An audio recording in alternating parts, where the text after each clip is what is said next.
Hello YouTube. Alright, today I'm going to talk about keyboards. I just got this keyboard in from eBay, which of course is a very famous keyboard, as you can see by the IBM. It is an IBM Model M keyboard. This particular one is from 1992, so it was probably sold with the IBM PS2s. Clicky keys.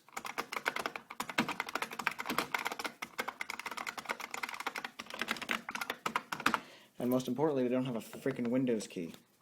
Those keys are annoying to me. Whenever I'm playing a game, sometimes I accidentally hit it because a lot of times I use Control to crouch. And not having this here is awesome. Plus, that's awesome. This is the second one that I've acquired. I got another one from my friend Ricky. Thanks to Ricky, you're the man for that. This one is a little bit older. This particular one is from 1988. It's a Model M, but it's from 1998. 1988. Derp. This one's even more clicky.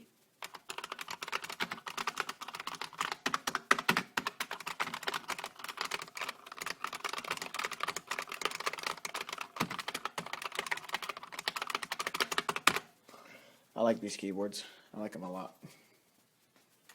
Now, the real test is we're going to have to plug this thing into a computer with a PS2 port and use it. Now, a thing to know about these keyboards is you can't just buy any USB to PS2 adapter and run these. These keyboards require at least 250 milliamps of power to run, which most PS2 ports provide, but sometimes USB doesn't. It depends. The MacBook Pros have high power USB, so they might do it just fine. But for other computers, for let's say a netbook or something that uses low power for just about everything, it probably won't. So my suggestion to you is, if you can, use these in PS2 ports on a motherboard. But if you need to, they do sell USB adapters that have a little box in the middle that do go up to 250 milliamps. As long as you have that, you'll be A-okay. And without further ado, let's go upstairs to the Dell and test it. Alright, here we are at my internet extending station. Got the keyboard here. This is the keyboard that's plugged in right now. It's just a standard Dell keyboard with a Logitech TrackMan mouse where you use your thumb to move the ball around. And I love these mice. They're great when you don't have a mouse pad, or don't need a mouse pad, or just don't want a mouse pad somewhere. So let's turn this on. My El Cheapo China monitor. And here we have, of course, the Dell. It's a Dell Dimension 2350. It has a Pentium 4 processor, non-hyper-threading. I put 2 gigs of RAM in it, upgrading it from the 256 it originally had. It's got 2 CD drives, well, optical drives I should say. It's running Linux. It's running Arch Linux, because Arch is very basic, and I like basic. So, let's shut this down.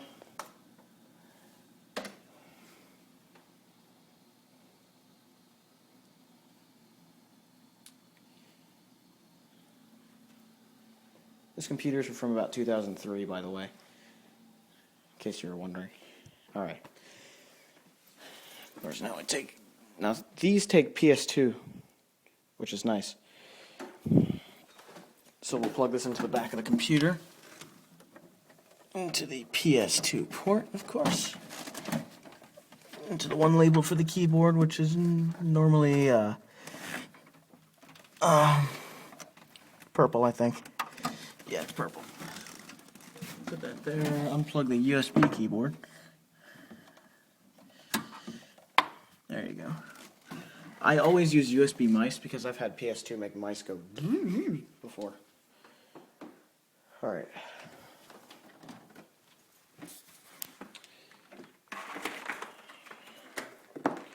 Move the Dell keyboard out of there, and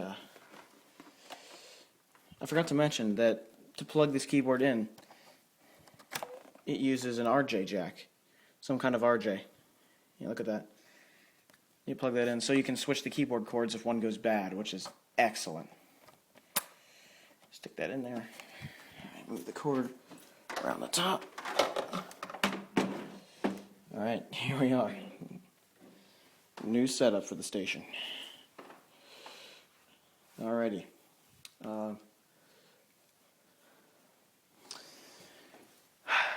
Let's give it a startup. Now, this computer's quirky. I think I need to update the BIOS because it actually takes a while for the hard drive to spin up, and when it hasn't spun up all the way, the computer just boots from Pixie. So, I don't know what's going on there. I should probably turn off Quick Boot. Let me see if I can get to the BIOS.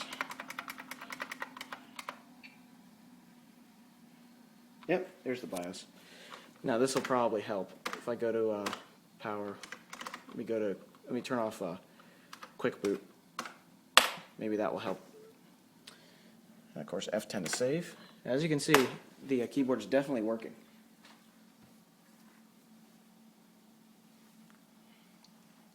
There we go. I may not even have to upgrade the BIOS if it works out of the box like this. Because I don't need it to boot quickly. I just want it to boot, period.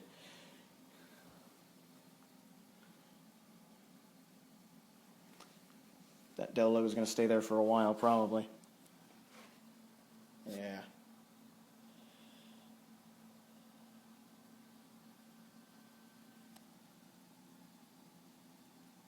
Now I see why they have Quick Boot.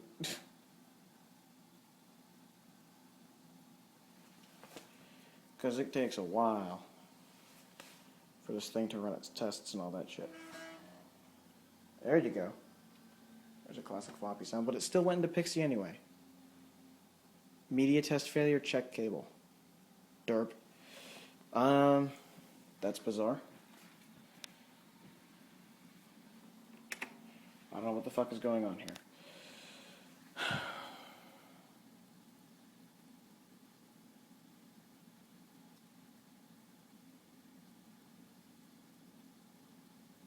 Maybe it is just the BIOS being a dummy fuck.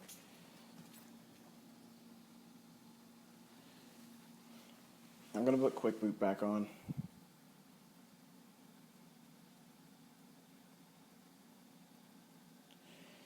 Yeah, I should probably make a floppy disk of the BIOS and update this thing because it's acting funny.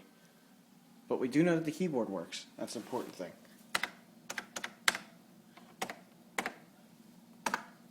Yep, this keyboard works just fine. Which is awesome, man. Yeah, this thing takes a while and goes through all the hardware shit. Quick Boot.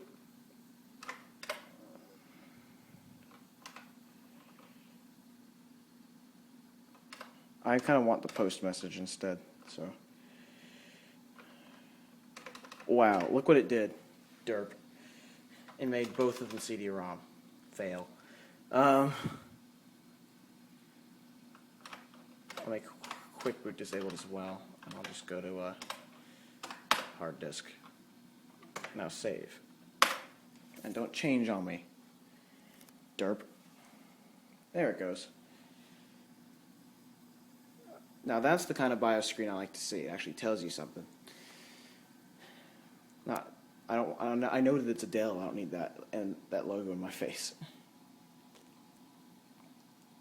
Alright, 2 gigs of RAM. Yeah, apparently it tests the memory. This is how you can see the processor too. It is a Pentium 4 2.20 gigahertz. So it's pretty good for a single core processor. Runs Linux just fine. Press space to skip memory test. Yeah. Just start, goddammit. There we go. Now Arch Linux is going. Here it goes. Yay! Text, text, text, text, text, text. More text.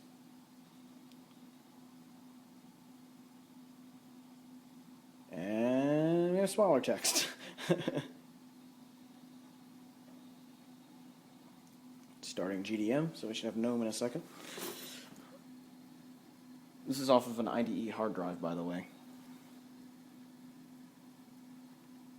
A little laggy, but still pretty good. This computer's kind of old.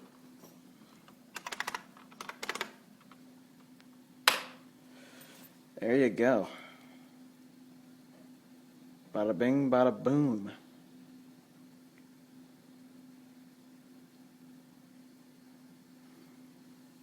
You're now connected to the wired network.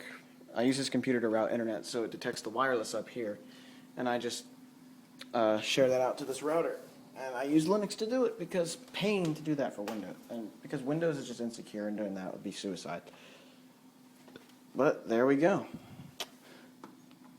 All right, let's go into Get It.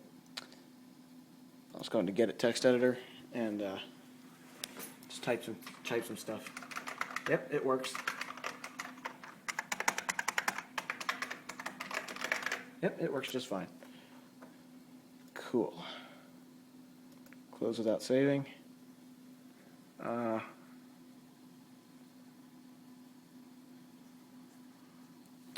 I'm going to leave the USB keyboard in this one, but for now, I thought it was cool to show you guys this keyboard, since it's a famous keyboard, and you know, it's one of the best keyboards you can find anywhere. So, yeah. Have a good one, everybody. Ciao.